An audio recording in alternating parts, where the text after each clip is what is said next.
Hey everyone, welcome back to the Gateway Survivor Series on our YouTube channel.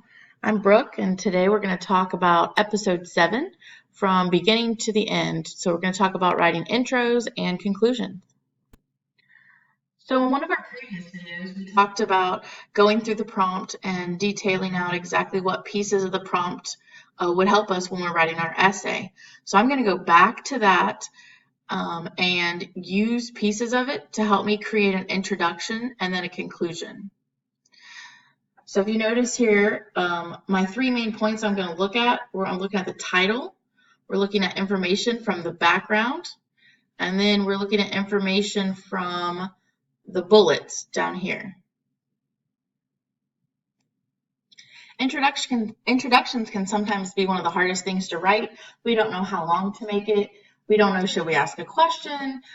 Should we be super cheesy? So I'm going to give you a kind of method that you could use that's pretty straightforward.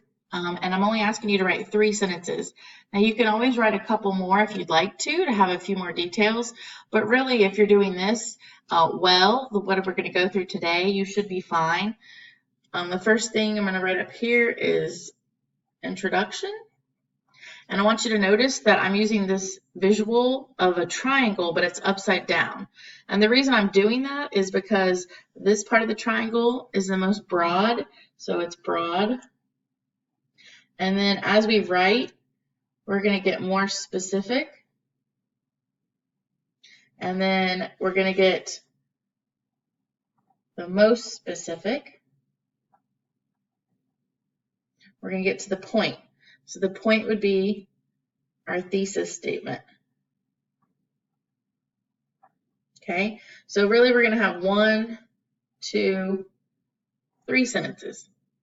The other thing I wanted to show you is that the 3 sentences, if you did your prompt decoding, correspond to the numbers here that we talked about, 1, 2, and 3. So really, if you're looking at my example, your thesis statement should come from the bullets. So let's take a look at that real quickly. So sentence 1, you should use the title to make your first sentence. The second sentence, you should use words and phrases from the background. And then the third, you should use words and phrases from the bullets. So for my first sentence, I'm going to be pretty general. So I'm going to look at that title. The title says the I-85 collapse and cell organelles. So I literally need to use the word cell organelles in this first sentence, but make it kind of general.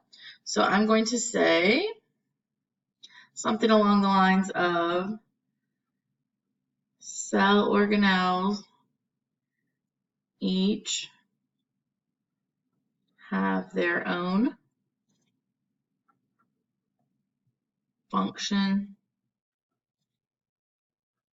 in an animal cell.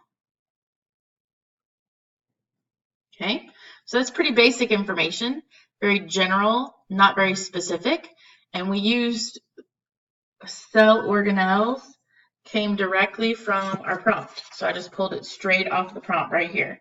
We use those 2 words in our title to make our first sentence. It's pretty broad. So for the second sentence, we're being more specific. So I'm going to use some words and phrases from the actual background, not a whole sentence. I'm not copying the whole background, just picking out some words to help me craft my second sentence, which is more specific.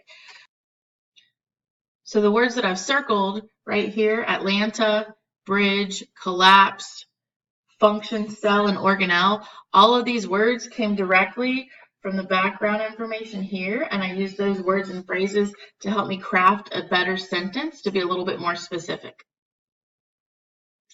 Okay, so I have crafted my thesis statement right here. I'm going to read it to you, and then I'm going to go back and circle words that I took directly from the bullets. So we're using the bullets to create our thesis statement, which is our most specific to the point sentence in our introduction. By comparing organelles by comparing an animal's cell's organelles to a major transport route like I-85 in Atlanta, predictions can be made and supported through evidence of the bridge collapse as well as the failing of organelles such as microtubules in an animal cell. So I'm going to circle words that came directly from the bullets that I used to help me craft this sentence. So words like animal cell, organelles, I-85, Atlanta, predictions, supported, evidence, failing. So all of those words that I just circled came from the bullets. So what I wanted you to see when you're crafting your introduction and your conclusion would be to use what's already in the prompt to help you think of the sentences so that you're going from very general about cell organelles all the way to very specific where you're telling the reader what they're going to be encountering in your paper. So for our conclusion, if you notice, we're working backwards. So instead of being upside down triangle, now we're working with a regular triangle. So our first sentence in the conclusion, our first sentence is going to be the most specific, where we used info from the bullets. Then our second sentence will be more general. And then our ending sentence will be pretty vague and broad. And we're going to use the title for that. So I've crafted some sentences, see what you think.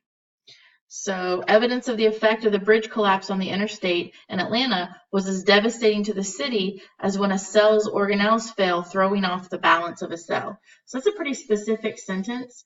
I've used words like evidence, bridge, interstate, Atlanta, organelles, fail, and cell. All those words have come from the bullets right here. And it helped me make that sentence to convey to the reader why I wrote those body paragraphs that were above it.